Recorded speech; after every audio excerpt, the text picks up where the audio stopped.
கோவையில் பிரதமரின் ரோட் ஷோவில் பள்ளி சிறுவர்கள் பங்கேற்ற விவகாரத்தில் தற்போது கடும் நடவடிக்கை வேண்டாம் என்று நீதிபதி அறிவுரை வழங்கியிருக்கிறார். அண்மை செய்தியாக பார்க்கிறோம்.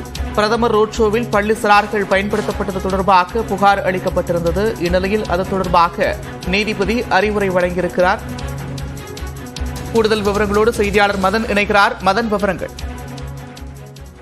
மக்களவை தேர்தலை முன்னிட்டு தேர்தல் பிரச்சாரத்திற்காக கடந்த 18ஆம் தேதி கோவையில் ஒரு ரோட் ஷோ நிகழ்ச்சி நடைபெற்றது. இந்த ஆரம்பத்தில் இந்த ரோட் ஷோ நிகழ்ச்சிக்கு காவல்துறை அனுமதி மறுத்தது. ஆனால் நீதிமன்றம் உத்தரவு பிறப்பித்ததை தொடர்ந்து பல்வேறு நிபந்தனைகளுடன் அந்த ரோட் ஷோ நடைபெற்றது.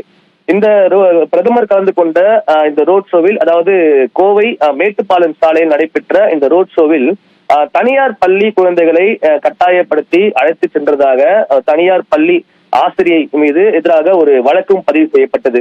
அதாவது அந்த அன்றைய தினம் பள்ளிக்கு விடுமுறை விடுக்காமல், மட்டுமில்லாமல் அந்த பள்ளி குழந்தைகளை வீட்டிற்கு அனுப்பாமல் அன்று மாலை நடைபெற்ற அந்த நிகழ்ச்சியில் பிரதமர் பங்கேற்ற அந்த நிகழ்ச்சியில் பள்ளி குழந்தைகளை அந்த யூனிஃபார்முடன் அழைத்து சென்றதாக தான் அந்த பள்ளி ஆசிரியை மீது ஒரு வழக்கும் பதிவு செய்யப்பட்டது. இதை தொடர்ந்துதான் தற்போது சென்னை உயர்நீதிமன்றத்தில் அந்த பள்ளி ஆசிரியை தன் மீது பதிவு செய்யப்பட்ட அந்த வழக்கை ரத்து செய்ய கோரி ஒரு மனு தாக்கலும் செய்திருந்தார்.